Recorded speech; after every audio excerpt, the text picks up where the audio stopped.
ఓం మహాగణాధిపతయే నమ. ఓం గురుభ్యో నమ. ఓం శ్రీమాత్రే నమ. అరుణాం కరుణాతరంగితాక్షీం ధృతపాశాంకుశపుష్పబాణచాపాం అనిమాదిభిరావృతాం మయూకై అహమిత్యేవ విభావయే భవాని. శ్రీమాత్రే నమ. ప్రేక్షకులకి ఆ లలితాంబిక అమ్మవారి యొక్క అనుగ్రహం పరిపూర్ణంగా కలగాలని మనస్ఫూర్తి కోరుకుంటూ మనం ఈరోజు మనకి సెప్టెంబర్ 7వ తేదీ రాత్రి సమయంలో, అక్టోబర్ 8 మార్నింగ్ ఈ సమయంలో మనకి చంద్రగ్రహణం ఉంది.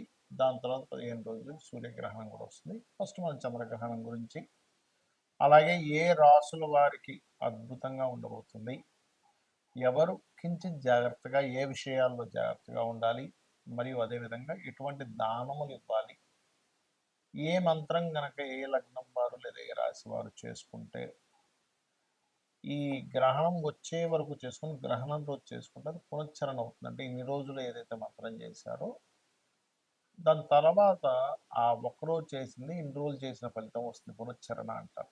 అలా ఎవరెవరు ఏ ఏ మంత్రం పఠించాలి, అమ్మవారి నామాల్లో ముఖ్యంగా లలిత సహస్రనామాల్లో ఏ విషయాలు జాగ్రత్తగా ఉండాలనేటువంటి విషయాలు చెప్తుంది నేనైనప్పటికీ కూడా చెప్పిస్తుంది సాక్షాత్ లలిత అమ్మవారిగా భావిస్తూ ఒక్కొక్కటిగా తెలుసుకుందాం.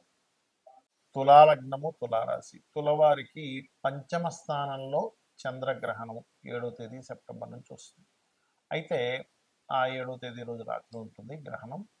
చాలామంది చూడండి, గ్రహణ సమయంలో గర్భవతులు జాగ్రత్తగా ఉండాలి, కదలకుండా ఉండాలి, ఏమి కట్ చేయడం అలాంటివి చేయకూడదని చెప్తున్నారు. అది ఎవరికి ఎక్కువగా వర్తిస్తుంది అంటే తులావారికి ఎక్కువగా వర్తిస్తుంది. సంతాన స్థానము అంటారు పంచమ స్థానం. సంతాన స్థానం గర్భం దాల్చేటువంటి స్థానం పంచమం. కాబట్టి వీరు ప్రధానంగా అందరూ జాగ్రత్తగా ఉండాలి, వీరు మరింత ఎక్కువ జాగ్రత్తగా ఉండాలి. ఉంటే ఇబ్బంది ఏమి ఉండదు. అలాగే ఈ గ్రహణం నుంచి అంటే 7వ సెప్టెంబర్ నుంచి వచ్చినటువంటి గ్రహణం నుంచి ఒక 41 రోజుల పాటు ఈ గ్రహణ ప్రభావం ఉంటుంది. కాబట్టి ఈ సమయంలో నిర్ణయాలు తీసుకునేటువంటి పంచమ స్థానం అనేది నిర్ణయము, ప్రేమ వ్యవహారాలు, షేర్ మార్కెట్టు, రాజకీయాలు, వీటికి స్థానం పంచమ స్థానం. కాబట్టి ముఖ్యంగా మీరు ఇంపార్టెంట్ డెసిషన్ అండి ఈ 41 రోజులు తీసుకోకండి, 40 రోజుల తర్వాత తీసుకోండి, పర్లేదు. ఇంకా అర్జెన్సీ ఏదో ఆపరేషన్ ఉందండి ఇప్పుడు తీసుకోవాలి 40 రోజులు ఆగలేము అన్నప్పుడు దట్ ఈస్ డిఫరెంట్ కేస్. కాకపోతే షేర్ మార్కెట్ అనుభవం లేకుండా దిగి పోగొట్టుకుంటారు గ్రహణం పంచమంలో జరిగేటప్పుడు. లేదా ఎవరినో కొత్తగా ఫ్రెండ్స్ ఎవరో ఏర్పడతారు, ఇది ఫేస్బుక్లోనో ట్విట్టర్లోనో రకరకాల ప్లాట్ఫామ్స్ ఉన్నాయి.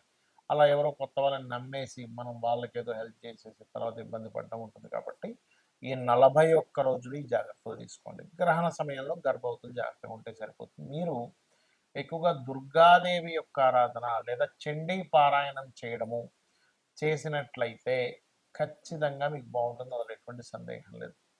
అయితే ఇక్కడ సినిమా ఫీల్డ్ వాళ్ళకి, క్రియేటివ్ ఫీల్డ్లో ఉండేటువంటి వారికి, తులవారికి మంచిది. ఎందుకంటే పంచమ స్థాన రాహువు క్రియేటివిటీని చక్కగా ఇస్తాడు. అక్కడ క్రియేటివిటీని ఇవ్వడం, అటువంటి వాటిల్లో ఉద్యోగం కలగడము, ఉద్యోగ సంబంధించిన విషయంలో సడన్గా మార్పులు కూడా ఇస్తాడు. ఇక్కడ దశమాధిపతి చంద్రుడు వెళ్ళి అక్కడ గ్రహణంలో ఉంటున్నాడు కదా. కాబట్టి దశమాధిపతి అయినందుకు గ్రహణ సమయం చంద్రుడికి వస్తున్నందుకు ఉద్యోగ విషయంలో కూడా తొందరపాటు నిర్ణయాలు పనికిరావు.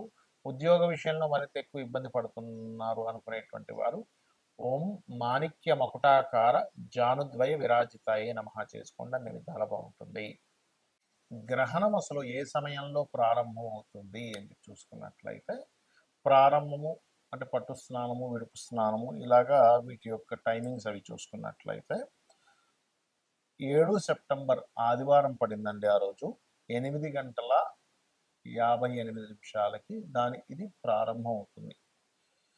అలాగే అర్ధరాత్రి 11 గంటల సమయంలో, అదే 7వ తేదీ సండే రోజు 11 గంటల సమయంలో 11 గంటల నుంచి 12:22 వరకు ఉంటుంది ఈ గ్రహణ ప్రభావం. ఇది ఇండియాలో ఉంది గ్రహణం, అందులో ఎటువంటి సందేహం లేదు.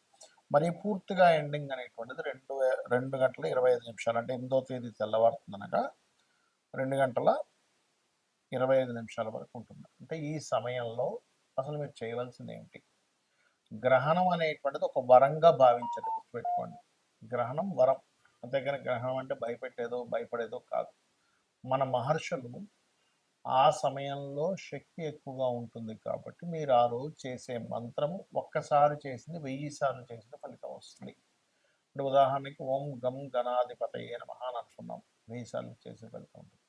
ఇందులో మీకు అసలు నక్షత్రము, రాశి ఏమీ తెలీదండి. కానీ ఆ రోజు నేను మంత్రం చేసుకుందాం అనుకుంటున్నాను అనుకునేటువంటి వారు వారి ఇబ్బందులను బట్టి ఒక్కో మంత్రం చేసుకోవచ్చు. ఉదాహరణకి ప్రతీదీ ఆటంకాలు అవుతున్నాయి. ఉదాహరణకి ఓం కామేశ్వర ముఖాలోకి కల్పిత శ్రీ గణేశ్వరాయ నమః చేసుకోండి. అలా కాదండి ధన సంబంధించిన ఇబ్బంది బాగా పడుతున్నాము అని అనుకుంటే కనుక ఓం సంపత్కరీ సమారూఢ సింధుర వ్రజ సేవితాయ నమః చేసుకోండి. లేదంటే అప్పులు ఉన్నాయి ఎక్కువగా అనుకునేటువంటి వారు ఓం అపర్ణాయే నమః మనసులో చేసుకోవచ్చు, ఏమి ఇబ్బంది లేదు, గుర్తుపెట్టుకోండి. అదేవిధంగా మరి కొంతమందికి చేసే ప్రయత్నాలు ఏ ప్రయత్నం చేసినా ఆగిపోతూ ఉంటాయి. అలాంటప్పుడు లేదా భయం వేస్తూ ఉంటుంది. ఓం కనకాంగద కేయూర కమనీయ భుజాన్వితాయ నమః చేసుకోండి. గృహయోగం కలగాలి, ఎప్పుడు ఏ గృహం కొనుక్కున్నా మాకు అసలు కలిసి రావట్లేదు అనుకున్నప్పుడు మొట్టమొదటిగా మీరు మీ యొక్క మొదటి అక్షరంలో మీ పేరులో ఉండే మొదటి అక్షరాన్ని తీసుకొని ఏ వర్గపరంగా సెట్ అవుతుందో తెలుసుకొని మణిద్వీప వర్ణన చేసుకోవచ్చు మీరు గ్రహణ సమయంలో. అలాగే మరొకటి ఏంటంటే ఇక్కడ సంతానం కోసం ప్రయత్నం చేసేటువంటి వారు దిగంబర శ్రీ పాదవల్లభ దిగంబర అని చేసుకోండి గ్రహణ సమయంలో. లేదు శత్రు బాధలు ఎక్కువగా ఉన్నాయి అని అనుకునేటువంటి వారు చండీ పారాయణం చేసుకోవచ్చు, వినడం కానీ చదవడం కానీ చేయొచ్చు. వివాహం అవ్వట్లేదు అనుకునేటువంటి వారు ఓం శివకామేశ్వరాంకస్త శివా స్వాధీన వల్లభాయ నమః లేదా ఓం కామేశబద్ధ మాంగళ్య సూత్ర శోభిత కందర. కామేశబద్ధ మాంగళ్య అయితేనేమో వివాహం అవుతుంది, శివకామేశ్వర ఇంకస్తా చేసుకుంటేనేమో భార్యాభర్తల మధ్యన గొడవలు తగ్గుతాయి. ఆకస్మికంగా కొన్ని ఇబ్బందులు వస్తున్నాయి అన్నప్పుడు ఓం అష్టమి చంద్ర విభ్రాజ అలికస్థల శోభితాయ నమః చేసుకోండి. అలా కాకుండా మీరు ఉద్యోగ సంబంధించిన ఇబ్బందులు ఉన్నాయి అలాంటప్పుడు ఓం మాణిక్య మకుటాకార జానత్రయ విరాజితాయ నమః. వ్యాపార సంబంధించిన ఇబ్బంది వస్తుంది అన్నప్పుడు ఓం ఇంద్రగోప పరిక్షిప్త స్మరతోనాభజంగికాయ నమః. విదేశాలకు వెళ్ళాలి, ఫస్ట్ మీ జాతకంలో యోగం ఉందో లేదో చూసుకొని 2 టైమ్స్ అంటే ఆ గ్రహణ సమయంలో హనుమాన్ చాలీసా చేయండి, సంకల్పం చెప్పుకోండి, ఖచ్చితంగా పని తీరుతుంది. ఇక్కడ అమావాస్యలు కూడా వస్తుంటాయి ఒక్కోసారి. అమావాస్యలకి ఎవరికైనా సరే అంటే ఈ గ్రహణంలో చేయడం వల్ల ఏమవుతుందంటే ఈ మంత్రాన్ని మొదటి నుంచి మొదలుపెట్టి అంటే ఇప్పటి నుంచే మొదలుపెట్టి గ్రహణ సమయం వరకు చేస్తే ఎన్ని వేలైతే అవుతుందో మీరు మరలా గ్రహణంలో చేసిన ఇంతకాలం చేసిన ఫలితం వస్తుంది. అమావాస్యలు ఎవరికైనా బాగా ఇబ్బందులు ఉన్నాయన్నప్పుడు అమావాస్యలు వచ్చినప్పుడు పితృ తర్పణాలు స్వయంపాకం ఇవ్వడం చేస్తుండాలి.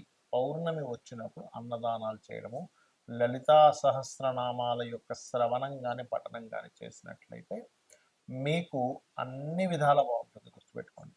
అయితే ఇక్కడ ఒక్క విషయం ఏంటంటే గ్రహణము కొన్ని రాసుల వారికి మంచి కూడా చేస్తుంది, అందులో ఎటువంటి సందేహం లేదు. ఎవరికైతే ఇబ్బంది ఇస్తుందో వారు నేను చెప్పిన మంత్రం చేసుకొని గ్రహణం తర్వాత రోజు చక్కగా మీరు 2 నాగ పడగలు లాంటివి ఉంటాయి, అవి బియ్యము, మినుములు, నువ్వులు దానము, ఒక చిన్న రాగి కానీ లేకపోతే మన ఇత్తడి గిన్నెలో ఒక కొంత నెయ్యి పెట్టి ఆ రోజు బియ్యము కొన్ని కూరగాయలు కూడా కలిపి ఇవ్వచ్చు. మీరు ఎవరికైతే పురోహితుడికి నెక్స్ట్ డే తర్వాత రోజు ఇస్తారో అది మీకు ఉపశమనాన్ని ఇస్తుంది. అయితే గ్రహణం తర్వాత 40 రోజుల పాటు నేను చెప్పినటువంటి విషయాల్లో జాగ్రత్త వహించండి, అన్ని విధాలా బాగుంటుంది. అమ్మవారి యొక్క అనుగ్రహం కూడా లభిస్తుంది. శ్రీమాత్రే నమః.